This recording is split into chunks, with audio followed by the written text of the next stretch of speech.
পটুয়াখালী ২ বাউফল আসনে বিএনপির প্রার্থীর নাম ঘোষণা না করায় দলীয় নেতাকর্মী ও সমর্থকদের মধ্যে ব্যাপক হতাশা ছড়িয়েছে। গতকাল বিএনপি জাতীয় সংসদ নির্বাচনের ২৩৭ আসনের প্রার্থীর তালিকা প্রকাশ করলেও বাউফল আসনটি তালিকায় স্থান পায়নি। এই আসন থেকে আগামী জাতীয় সংসদ নির্বাচনে সাবেক এমপি শহীদুল আলম তালুকদার, বিএনপির কেন্দ্রীয় কমিটির সহদপ্তর সম্পাদক মোহাম্মদ মনির হোসেন ও সদস্য একেএম ফারুক আহমেদ তালুকদার ধানের শীষের প্রচারণায় সক্রিয় ছিলেন। তাদের এই তৎপরতায় উজ্জীবিত ছিলেন স্থানীয় নেতাকর্মী ও সমর্থকরাও। কিন্তু প্রার্থী ঘোষণার তালিকায় বাউফল আসনের নাম না থাকায় মুহূর্তের মধ্যেই নেমে আসে নিস্তব্ধতা। তবে আজ সকাল ১১টার দিকে বাউফলের বিভিন্ন সড়কে সদস্য একেএম ফারুক আহমেদ তালুকদারের পক্ষ থেকে ধানের শীষের প্রচারণা চালানো হয়।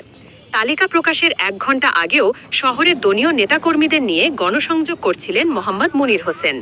এ খবর পেয়ে তিনি তাৎক্ষণিকভাবে ঢাকার উদ্দেশ্যে রওনা দেন।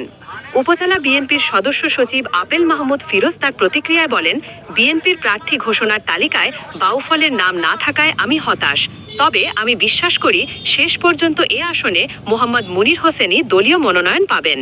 এদিকে সাবেক এমপি শহীদুল আলম তালুকদার ও ইঞ্জিনিয়ার একেএম ফারুক আহমেদ তালুকদারের নেতাকর্মী ও সমর্থকরাও আশাবাদ ব্যক্ত করেন যে মনোনয়ন তাদের নেতাই পাবেন। রাজনৈতিক মহল সূত্রে জানা গেছে, বিএনপির সাথে জাতীয় ঐক্যফ্রন্টের এনসিপি জোট হলে তাদের দলের প্রার্থীর জন্য এ আসনটি ছেড়ে দেয়া হতে পারে। আর এ কারণেই বিএনপি তাদের প্রার্থীর নাম ঘোষণা করেনি বলে ধারণা করা হচ্ছে। স্থানীয় পর্যায়ে দলীয় নেতাকর্মীরা এখনও আশাবাদী যে শীর্ষ নেতৃত্বের সিদ্ধান্তে শিগগিরই এ আসনে তাদের প্রার্থীর নাম ঘোষণা করা হবে এবং নির্বাচনী প্রচারণা আবারও জোরদার হবে।